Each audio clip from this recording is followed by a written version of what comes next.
Magandang umaga! Isa na naman pong mini rice cooker serye ang ihahatid nitong munting lutuan ko. Ngayong araw, nasa paaralan pa rin ako para gumawa ng libro. Magluluto ako ng ulam namin sa pananghalian. Pinakbit ang naisip kong iluto. Paborito kasi ng anak ko ang kalabasa.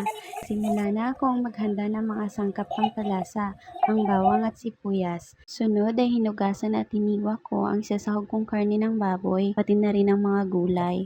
Nasa ₱150 lagi yung budget namin sa ulam. Kung bibili kasi kami ng lutong ulam ay kulang na kulang ang halagang ₱150 sa aming tatlo.